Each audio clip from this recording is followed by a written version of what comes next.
Leo Tolstoy, the embodiment of a perfect writer and a generator of countless pages, is indubitably a genius. Sleeping in the basement of his enormous house, however, he sleeps like a doll, and when he's awake, he finds the worldwide Tolstoyan movement, together with his friend Vladimir Chertkov. The doctrine he spreads goes against the notion of private property and advocates for passive resistance. Combine these notions with his mastery of writing, and you will receive a saint for the Russian people.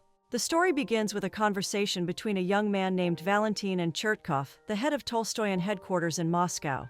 The young man is aiming at becoming the writer's private secretary, but the boss warns him that if he manages to get inside Tolstoy's household, he will have to say no to any kind of sexual relations. In addition to all the attractive Russian women, the range of his enemies will include the Tsar's police, church, and Countess. Speaking of the latter, Valentin will have to keep a diary and write down everything she does. The woman is especially dangerous for the Tolstoyan movement. Seeing the conflict between the Count and the Countess firsthand, we get a sense that despite all their disagreements about religion and politics, the married couple are very close with each other. In the next scene, the genius writer's future private secretary arrives at Telyatinki, Tolstoy's commune that was created by Vladimir Chertkov himself. Here, all live in total freedom and equality, and walking across the place, the young man's face is illuminated by the light of peace that this small village brings. The commune is filled with interesting characters, of which the most important is definitely Masha. The words that best describe her are bold, daring, funny, and uncouth. She's extremely friendly, and knows no boundaries when meeting with new people.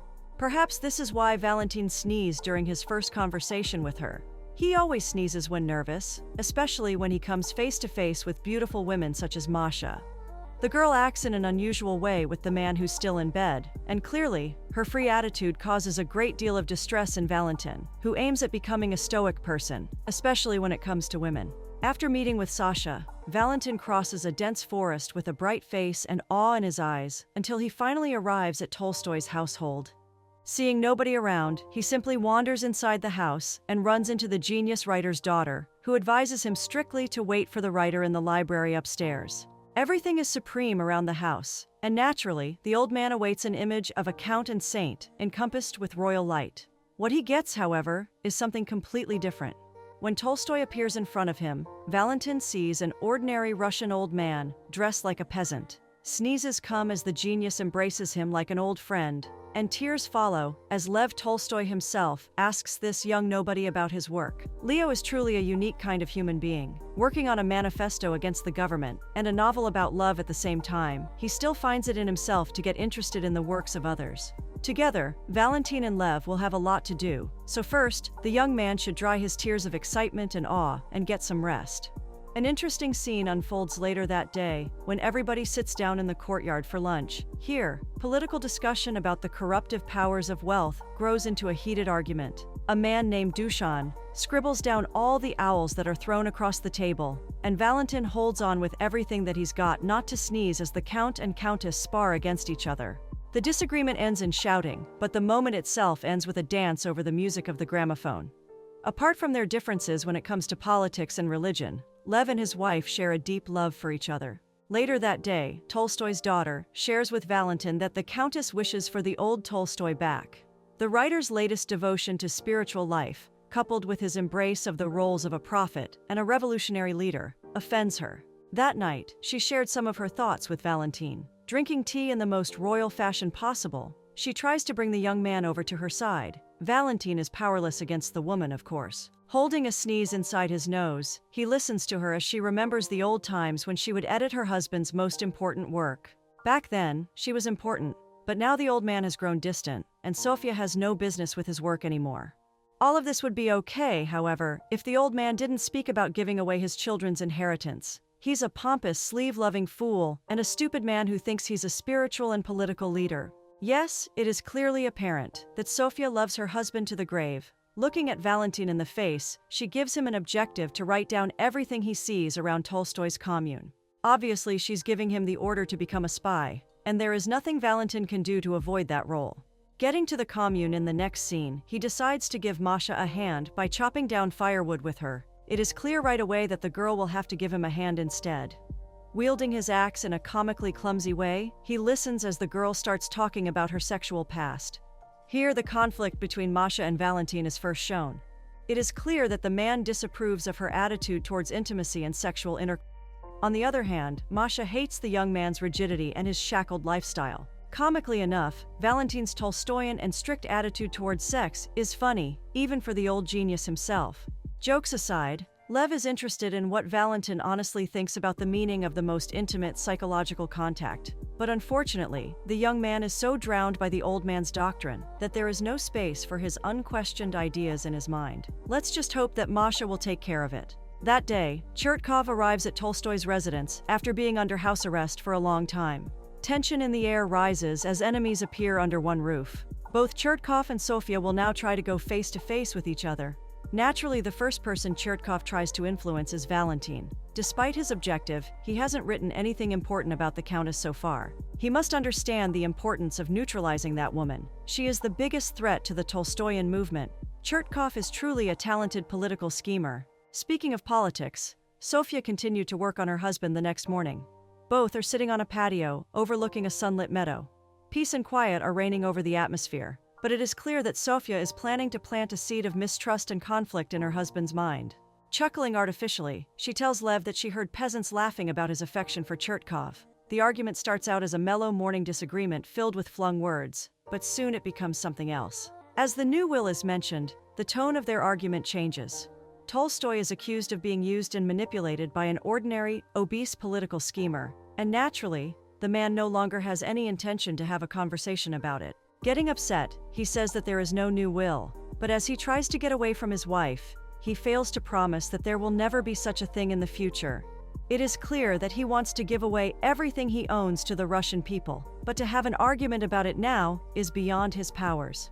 Speaking of things beyond one's powers, Valentin fails to maintain his stoic lifestyle later that night. He is sitting on his bed, scribbling down notes before going to sleep, when Masha enters his room, holding a candle in her hand. Wearing nothing underneath her nightrobe, she gets on top of him without saying any words, and staring in his face with an immeasurable force of seduction, makes him forget all about his books. The man doesn't even try to resist. As Masha leans towards him for a kiss, he accepts her and embraces a new path of free existence. It is a little unusual that a woman who goes against all the rules is living in such a controlled commune, but as she says the next morning, Lev Tolstoy never advocated for such rigidity. Perhaps she's the only true Tolstoyan around the village. In a few minutes, there is a loud banging on Valentin's door. The head of the commune is angry about what happened yesterday. As it turns out, Lev is downstairs, looking for the young man, so he should leave his new lover in the room for a while and go meet him immediately. Had Tolstoy known about what his secretary was doing, he would probably have given him a few more minutes. When Valentin arrives in the meadow, he sees the old man hugging the children of the commune and giving them sunflowers as a gift. Dushan is sitting on a chair nearby, scribbling as always. When Valentin approaches him, he emphasizes just how much Tolstoy resembles Jesus in this moment. If this is how old Jesus was going to be, we should only be glad that he didn't live longer than 33 years. Naturally, the old prophet reads the night's adventure on Valentin's face immediately. He ends a mosquito on his cheek as well. Chertkov and Valentin are almost offended by this. Their spiritual leader has just gone against his own movement. He slayed a living thing. The only person who shares Lev's level of common sense at this moment is Masha. She and the genius writer himself seem to be the only people not embracing extremism this morning. Just before a group photo is taken, a message arrives from the Countess, telling Lev that she's ill. He needs to get back to her as soon as possible. In the next scene, the old man enters her room and sees her, lying comfortably in her bed like a Greek goddess. She is ill, all right. Not accepting the scolding tone of Lev's voice, she invites him into bed in the most unusual fashion ever. Remembering their young years, she realizes that she's still his little chicken, and he is still her big cock.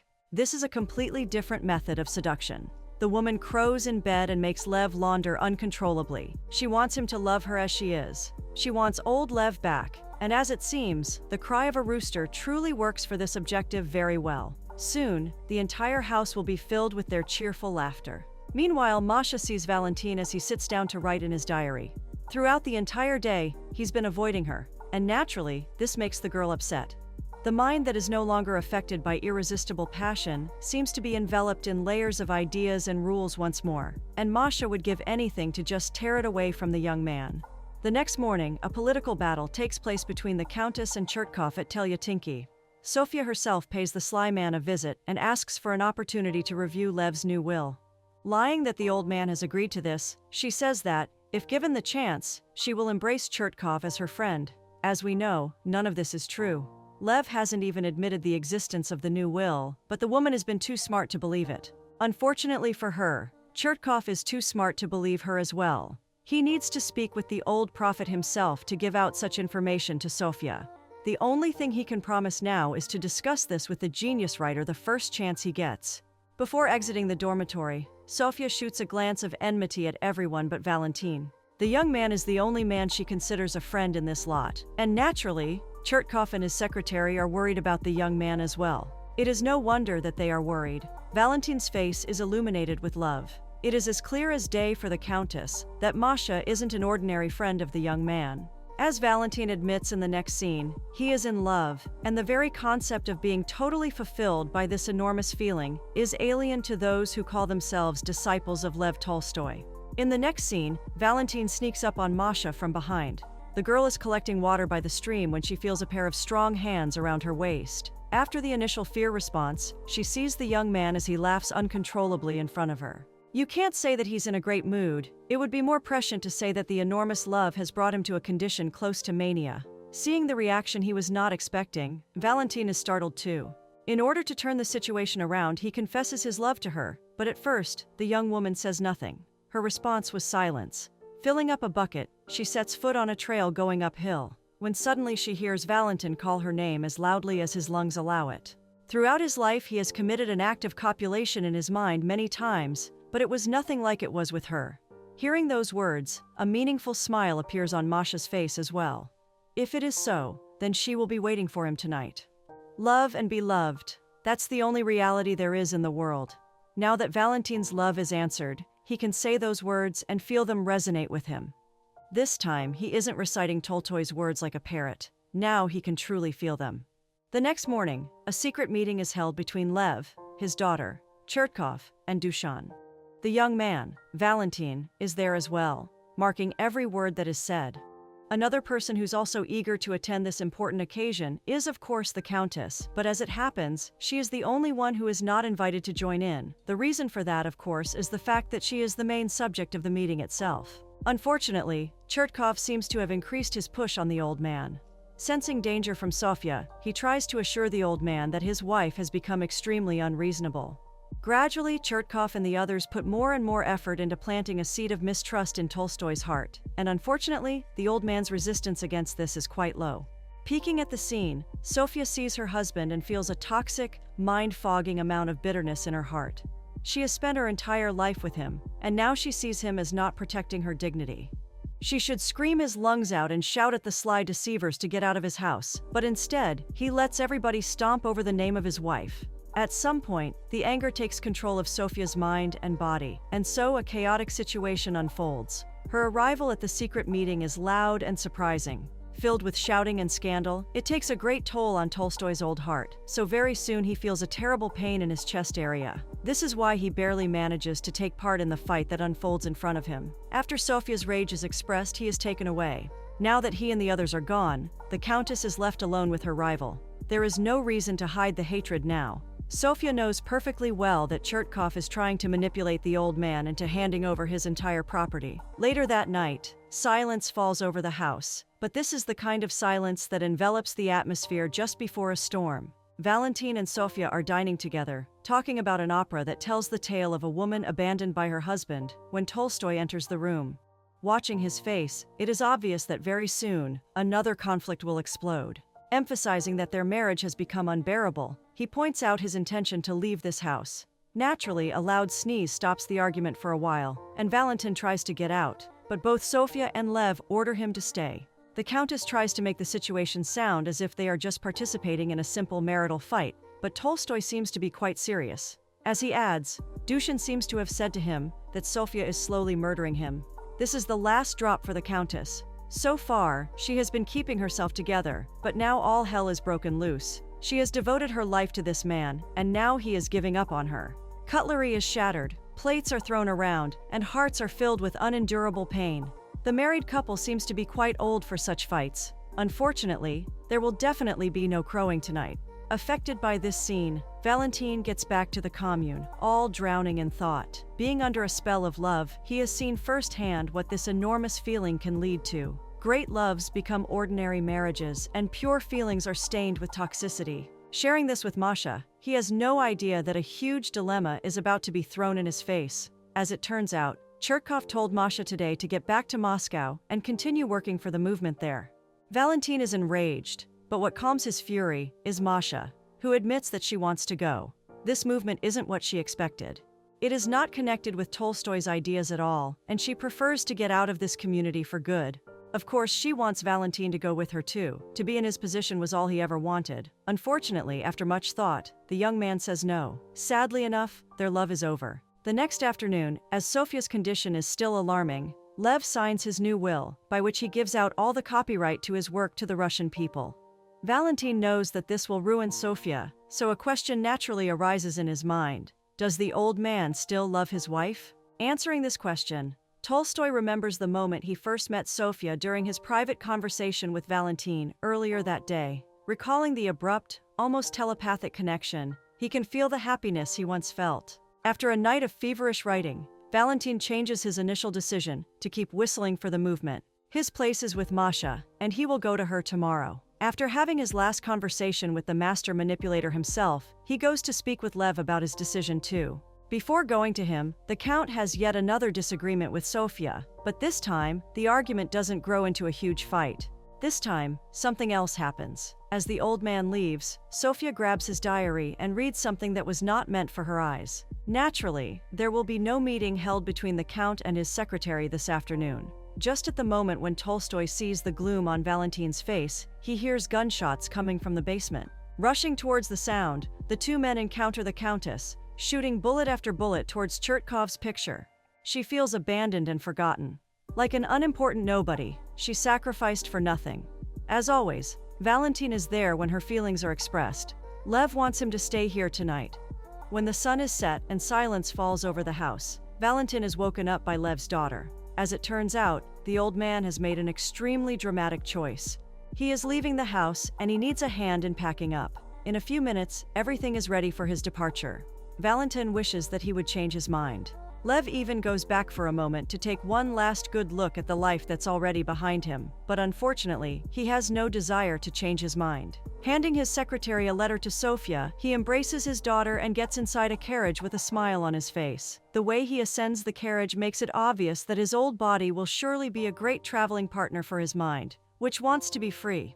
As was expected, the Countess takes the news extremely badly. As her entire life is finally broken, she falls into total desperation after reading her lover's last letter. He is gone for good to live out his days in peace and solitude, and he doesn't want her to follow him.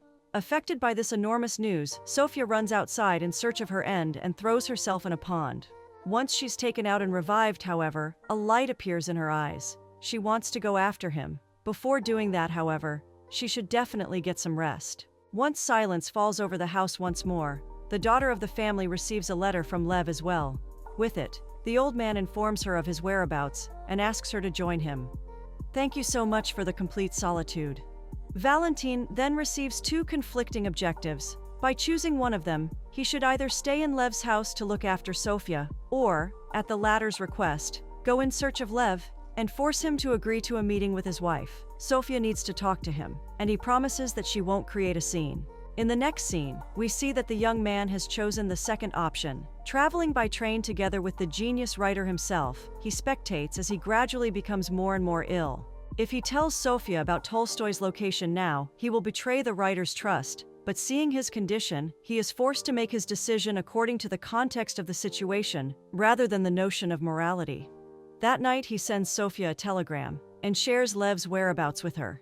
The next morning, Chertkov arrives at the station where he's staying. Compared to everyone else, he is quite thrilled, but the excitement on his face is quickly flushed down once he sees the old man. The great Lev Tolstoy is now a small and sick grandpa. Just like the writer himself, he awaits the arrival of Sofya. He doesn't know when or how, but Lev is sure that she will come. The next morning, the Countess arrives at a place where her husband is staying. Journalists are already there when she comes down, enters the building along with Valentin, and encounters her biggest enemy, Chertkov. The fact that her husband asked for this sly deceiver to accompany him throughout his last days instead of calling for her makes her lose her temper once more. The pain she feels is immeasurable. The love of her life is lying on a few feet, fighting finality, while his daughter and a despicable ideologist are standing in the way. Sofia just cannot understand why this is happening. She would prefer if her husband was being manipulated, but if everything they say is true, then Lev turns out to desire Chertkov's company over hers. After making a scene, Sofia feels a little guilty for breaking her promise. Just after the break of dawn the next morning, Valentin enters the house and hears Tolstoy chant Sofia's name. He wants to see her. He feels her presence and knows he can't prevent her from coming in, but his daughter and Chertkov choose to lie to him. As they say, Sofia isn't here, and there is no chance that they will ever see each other again. Naturally, Valentin is there as well when all of this happens. Just before he gets to work, he needs to get free from the immeasurable amount of sorrow this occasion is bringing him. Sending a telegram to Masha, he asks her to come to him and faces the master manipulator in his room. As Chertkov tries to prove, his lies are justifiable. The old man doesn't know what he's talking about. His meeting with Sofia and a priest will damage his reputation and the image of the Tolstoyan movement. This is why he will do everything in his power to prevent their meeting from happening. Valentin can see his motives very clearly. Bravely, he looks him in the eyes and lets him know that he understands. All Chertkov wants is to create an icon, an image of Lev Tolstoy that is far from his real personality.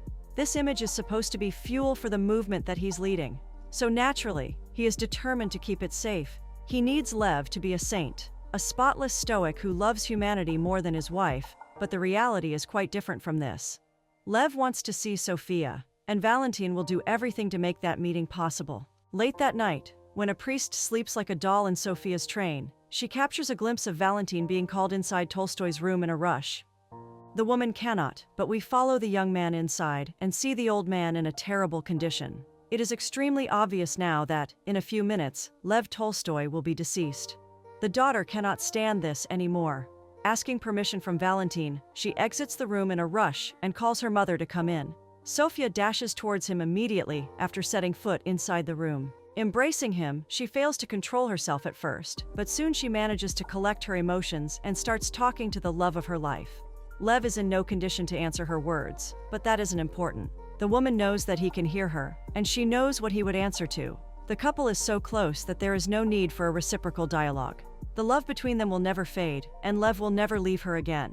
After this sorrowful and meaningful conversation, the old man opens his eyes for the last time. A bright smile stretched over his face at this moment, assuring Sofia that he could really hear her talk. The first cessation comes, then the second, and the genius Lev Tolstoy leaves this earth for good. The next morning, as Tolstoy's passing is announced in front of his last station, Valentin catches a glimpse of Masha coming towards him from the crowd. The passing of the great writer is a tragedy for the entire nation, but one out of the millions will surely have someone to share his grief with.